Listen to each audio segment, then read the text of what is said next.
No one hates wrestling fans as much as wrestling fans do, and that's a fact.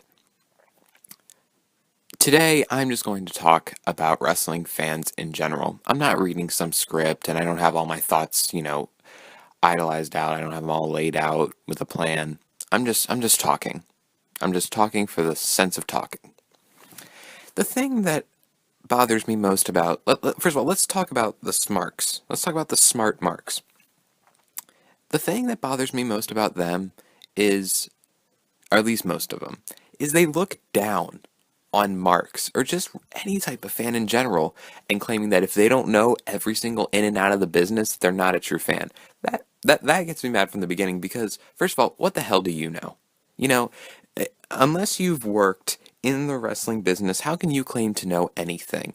I mean, sure, I know that there is a creative writing staff. I know there are wrestling bookers, and I know that I don't even know that much. All right, and I'm not claiming to know much. I don't know how to I don't know how to make a storyline work. Like I could, pretend to book a WrestleMania, but it would probably fail because I don't know how to book a show. Like I don't know how to.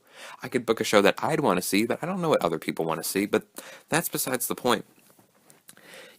Matt Morgan did a shoot a couple months ago, and people were bashing him because it's like, oh, he can't take the internet's hate. And sure, Matt Morgan isn't the greatest wrestler ever, but I agree with him because it's like we have no business saying that people are, the worst athlete ever when we probably couldn't do any better.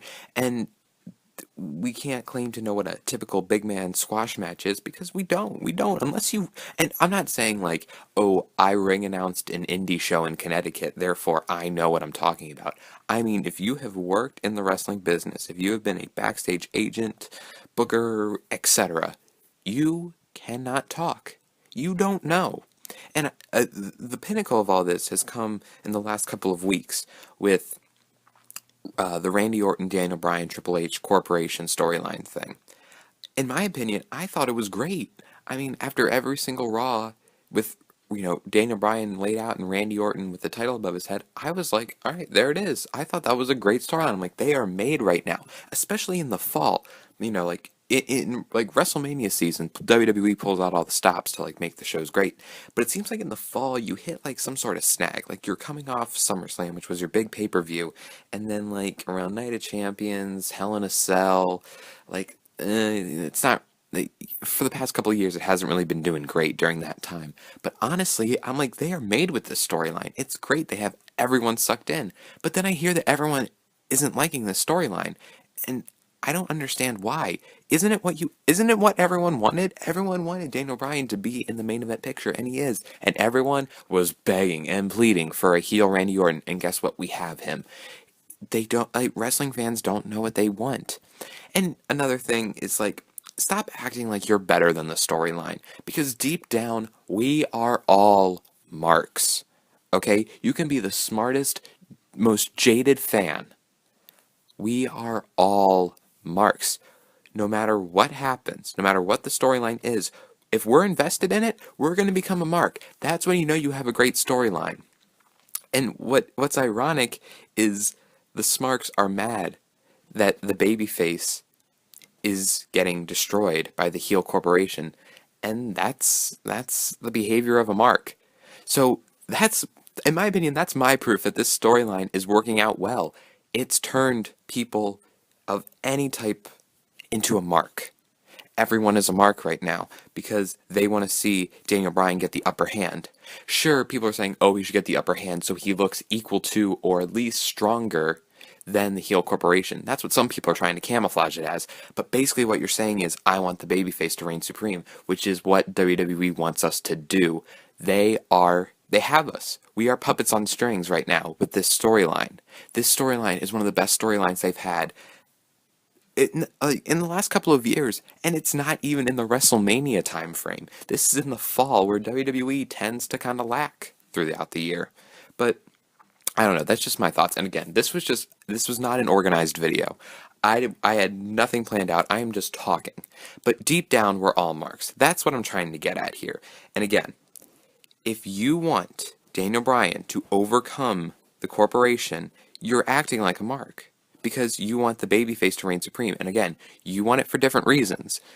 But that's I mean, I don't, maybe I'm wrong again, because again, I don't know. I can't get in the mindset of every wrestling fan. All I know is wrestling fans end up not wanting what they really want. They'll claim they want a heel Randy Orton. We'll get a heel Randy Orton. Oh, but that's not the heel Randy Orton I wanted. I want this type of heel Randy Orton, which makes no sense at all. Because again, what would you think? Like you can't run a wrestling business. I bet if we put like three smarks in charge of WWE, WWE will plummet because they don't know what they want, and what they want is different from what people want. Everyone is different, but in the end, we're all marks. That is the key point I'm getting at. We are all marks. Again, I don't know. Maybe it's just me, but it I can't even explain it. Like it just thinking about it just it gets my head jumbled up. We are all marks, and sure, some are smarter than others. I can't help but put sarcastic quotation marks around smarter because smart marks don't know that much. Unless you have worked, you can't know anything. That's as simple as it gets. I I I don't even know anymore. Like, I don't even know. I don't know how some people can claim to know the business when they have not set foot in it once. And again, I don't mean, oh, I was a ring announcer for an indie show. No, no, no. I'm talking you worked for a wrestling promotion full time and you know the business. That is the only time you can claim to know the business. There are a few people, again, I'm quoting the Matt Morgan thing. Dave Meltzer, you can claim he knows what he's talking about because he's been doing it for so long. Again, but just people on the internet are bashing storylines when they have no right to bash it. Just because the storyline isn't working the way you want doesn't mean it's bad. And sure, Daniel Bryan has gotten his ass handed to him throughout this entire storyline, but that's the point of it. How is the 5'8" person gonna beat the corporation? How is that gonna happen? It can't happen. And do you expect Daniel Bryan to go in there and destroy the Shield, whom no one can beat? 1 on 3? I mean, sure, you've seen 3 on 3 people beat the Shield, but to have little Daniel Bryan go in there and beat all 3 members of the Shield, beat Triple H, beat Randy Orton in one fell swoop, do you really think that's going to happen? No, because people are going to say that's Super Cena, like being Super Cena. And last time I checked, the Smarks hate John Cena. So you want Daniel Bryan to become the person you hate. You want your internet darling to become the person you hate. Again, I don't know, guys. This is just ever since Daniel Bryan started getting beat up every single time, people are getting annoyed with the storyline. They're saying they're done with it. This has only been what, 3 weeks in SummerSlam? Like this Monday will be the 4th week since SummerSlam, I think. Wait, what am I talking about? No, this will be the 4th Raw since SummerSlam. So, give it time. That's all I can say. Just give it time. You want all your answers right there in your hand in the first week out. That's not how it's going to work. That's not how some storylines work. That's the problem with WWE. They blow their storylines too friggin' early. They're trying to draw this one out. For once, they're trying to build a storyline that is actually going to get everyone invested. And everyone is invested in this. All the Smarks are. But yet they claim to know more than the WWE writing staff, which I find appalling. But that's just me. And again, this video was not scripted, so if this video seemed all over the place, I apologize, but it's just that's what I'm thinking. So, yeah, that's it. So I'm done. See you guys.